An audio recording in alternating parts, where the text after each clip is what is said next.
Pour les plus jeunes d'entre vous, vous savez très bien qu'on ne dit pas Albert Dubout, on dit Dubout, tout simplement. Son nom, pour les autres, ne dit peut-être rien. C'est l'un des plus grands dessinateurs du XXe siècle, admiré par toute une génération. Quelle génération? Ben, justement, la génération des Cabu et des Wolinski, pour qui c'était un dieu, quoi. Un Dubout, dieu, c'était la référence. C'était la référence, c'était un père spirituel. Il s'en inspirait énormément. C'était vraiment la même filiation. Oui, la même filiation. Et d'ailleurs, regardez, je vous montre un petit truc drôle. Ça, c'est la pipe d'Albert Dubout. Albert Dubout, c'était un grand fan de rafistolage, de bricolage. Il passait ses matinées à bricoler et il bricolait plein de choses comme ça. Il avait bricolé, il avait rafistolé sa pipe.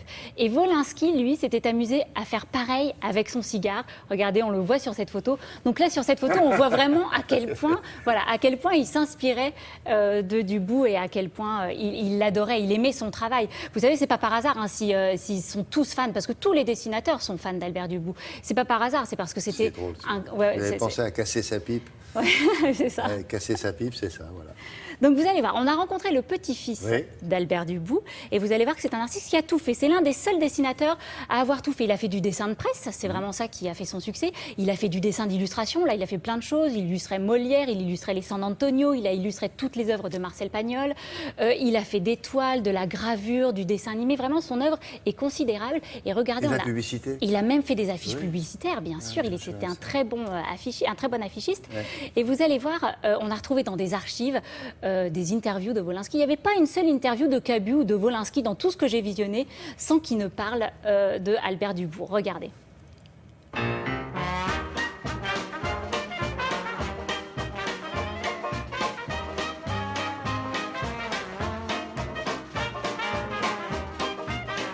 Je ne connais personne qui dessine comme ça. Je connais personne dans la bande dessinée, dans le dessin d'humour, qui dessine des mains, qui dessine de Dubout. C'est extraordinaire. C'est de la virtuosité. Albert Dubout était très proche de l'esprit Charlie Hebdo parce que Dubout était féroce. C'est-à-dire qu'il y avait quelque chose de très gentil chez Dubout, mais en même temps une férocité sur la société de son époque. On m'a dit qu'il commençait par un bout et qu'il finissait à un autre sans jamais avoir de crayonné.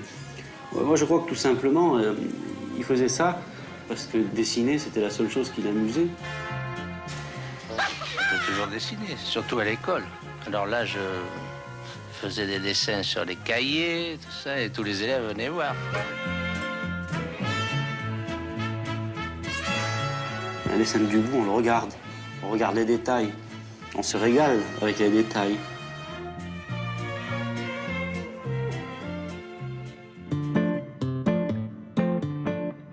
Cabu l'admirait surtout pour la complexité de son dessin. Au départ, on regarde un dessin de loin, on dit c'est le chaos.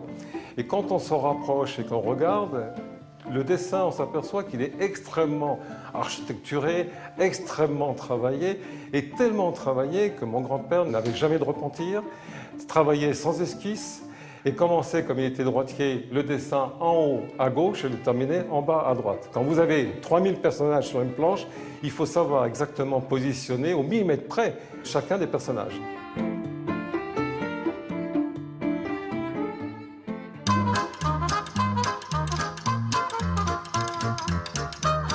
C'était un homme de combat avec un engagement extrêmement précoce. 1924, il va travailler sur la libération sexuelle des femmes. Dès 1927, il va travailler sur la violence conjugale, donc pratiquement 60 ans avant tout le monde.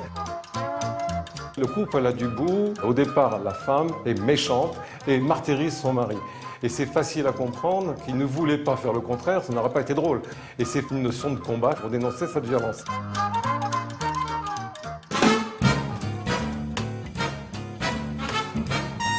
Il avait ce modernisme qui est tout à fait incroyable. Il était complètement différent de tous les autres dessinateurs de son époque.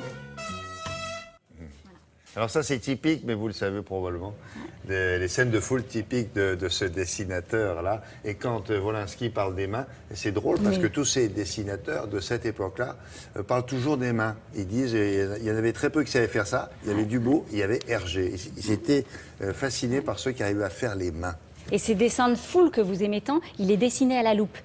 Parce que c'est infiniment petit. Donc il utilisait une loupe et il avait une plume qu'il faisait faire spécialement en Angleterre, tellement il fallait une plume très très fine. C'est incroyable. Et il n'y avait jamais de grands traits avec du bout. Tous ces traits, c'est une succession de petits traits de quelques millimètres. Pour faire par exemple cette canne là. On le voit. Et ben voilà, vous voyez, on voit bien les traits. Voilà, c'est une multitude de petits traits de quelques Qui se millimètres. succèdent et pas toujours dans l'axe. Il était très original dans sa technique, c'était une pure maestria, c'est vraiment merveilleux. Ça a lieu Alors, à la on Galerie voit ça. des Petits Papiers jusqu'à fin février. Ça, c'est ses ses signatures. Regardez, il poussait l'originalité jusqu'au bout. Chaque signature illustrait la thématique du dessin. Alors, il y avait une petite fleur quand la thématique, c'était le printemps. Quand, vous voyez, une petite note de musique quand il traitait de la musique. Donc, il allait vraiment très loin dans l'originalité. Merci beaucoup. On se retrouve tout à l'heure, juste après le journal et la météo que voici.